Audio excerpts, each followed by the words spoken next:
fanazavana ny jentilisa. Izany no anasako anao indray amin'ity maraina ity.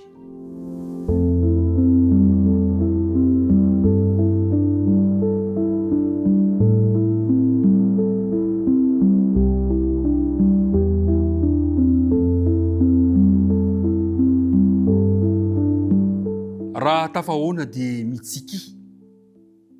Tsika indray fa tafahoana amintsika rehetrarehetra amin'izao fandaharana mahafinaritra izao. Notantanan'ny tompo isika, novombiny, narovany ary mbola nomeny tombonany mpahavelomana ka nahatratra izao maraina izao. Miarabantsika rehetrarehetra any amin'izay toerana maro samihafa misy anao ary dia tononona aminao mandrakariva ny fiadanan'ny tompo sy ny fahasoavana no ameno amonto ny fiainanao. Dia hiaraka hivavaka isika milohana izany dinidinika izany. Rainay eo izay eny an-danitra, indreto indray izahay mpiara-midinika ny teninao, tafavory, tafahoana aminao mba angataka indray ny fidiranao an-tsehatra izao fotoana sarobidy izao. Misaotra tamin'ny fitantanana rehetra, misaotra ny amin'ny famondram-ponao ary misaotra ny amin'ny fahasoavanao. Ankehitriny ary, raha andinika ny teninao izahay, dia tomoera tompo aty anatinay amin'ny lalan'ny faneno masina ka hampianatra anay izany teninao izany. Aminarana Kristina angatana ny vavaka. Amen. Fanazavana ny jentilisa. Ary mpiara-midinika namana fantatsika tamin'ny dinika eo nataontsika omaly dia nanangana firenena anankiray Andriamanitra. Ary ny tanjon'Andriamanitra tamin'ny nanorenana izany firenena izany, firenen'Isiraely izany, dia tsy hoe ny hanameloka izao tontolo izao, fa kosa ny mahamonjy izao tontolo izao. Ny fisian'ny firenena io koa, ny fisian'ny Isiraely, dia atao hanasongadinana ny fahotana sy ny fitiavan-tena ny firenena manodidina azy.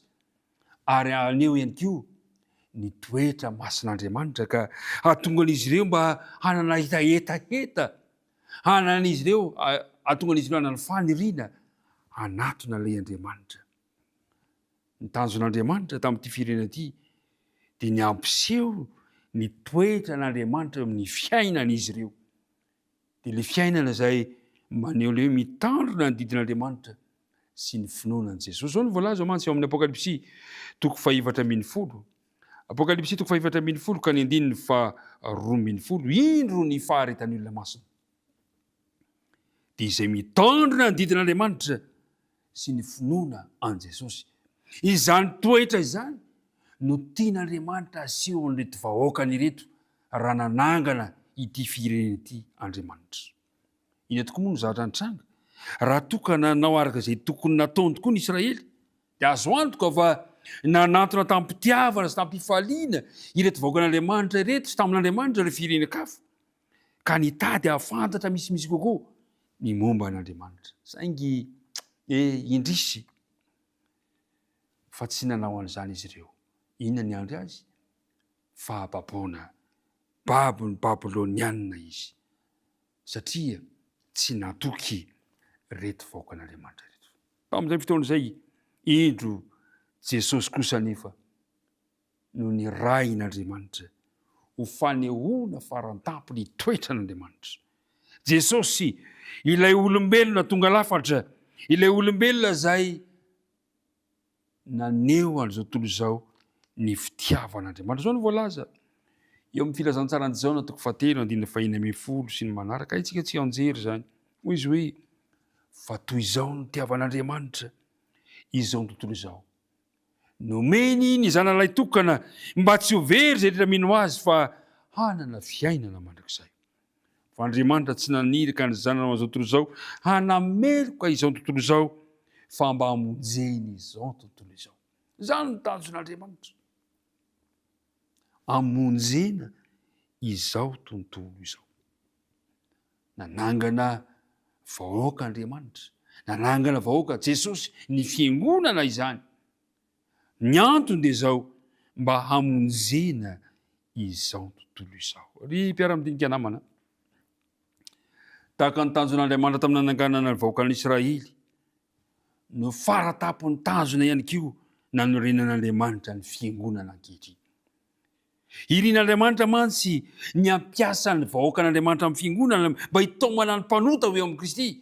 Ny asan'ny fiangonana ankehitriny, ny asan'ny vahoakan'Andriamanitra dia mitaona ny mpanota ho eo amin'ny Kristy. Tsy olombitsy no hitoriana ny filazantsara, fa olona maro natao hitoriana amin'izay monina ambony tany ny afatry ny famonjena ao amin'ny Jesosy. Zany voalaza ao amin'ny Apokalipsy 4:10 ka ny 9:1. Apokalipsy 4:10 ka ny 9:1 izay manao hoe: ary hitako fa indro nisy anjely iray koa nanidina teo afovoan'ny lanitra, nanana filazantsara mandrakizay hotoriana amin'izay monina ambony tany sy amin'ny firenena sy ny fokom-pirenena sy ny samy efa fiteny, ary ny olona rehetra. Natao an'ny olona rehetra ny afa-pamonjena. Zany ny antony natao fahazavana ao amin'ny jentilisa ny fiangonana. Zany no tanjon'Andriamanitra. Ary mpiara-midinika namana, ny andraikitry ny vahoakan'Andriamanitra ny andraikitro, ny andraikitrao dia hitorina zany afa-pamonjena izany. Zao koa ny voalaza ao amin'ny bokin'ny Nomery 4:10.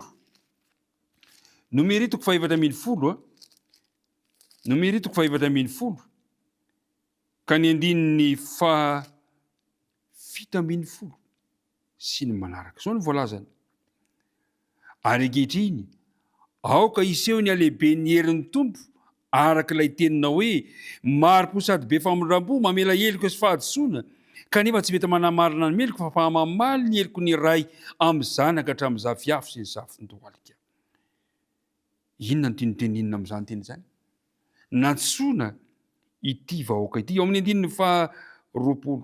Dia zao ny 9:20: mifona aminao aho, mamela ny heloko ty firenen ty araka ny alehibe ny famondram-ponao, sy araka ny namelanao ny heloko ty firenen ty hatrany Egypta ka mandraka ankehitriny.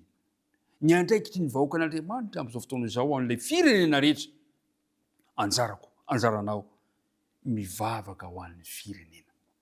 Manana fotoana, manana fandavan-tena hivavaka ho an'ny firenena. Inona koa ny andraikitry ny vahoakan'Andriamanitra amin'izao fotoana izao? Ao amin'ny Isaia 2:20. Isaia 2:20 ka ny 9:1. Isaia 2:20 ka ny 9:1. Zao koa misy andraikitra amin'ilay vahoaka no fidian'Andriamanitra. Izao Jehova efa niantso anao tamin'ny fahamarinana sy ny tantana ny tananao, ary hiaro anao aho ka hanome anao ho fanekena ho an'ny olona, ho fanazavana ny jentilisa. Zany tanjon'Andriamanitra ny amiko sy aminao, ho vavolombelona, ho fahazavana amin'ny jentilisa. Ary zay ny teny Jesosy, ho fahazavana amin'izao tontolo izao sy anareo sy anao. Eo amin'ny Apokalipsy 4:20, inona ihany koa ny andraikitry ny vahoakan'Andriamanitra amin'ny mahavahoaka no fidian'Andriamanitra antsika. Apokalipsy 4:20 ka ny 1:4.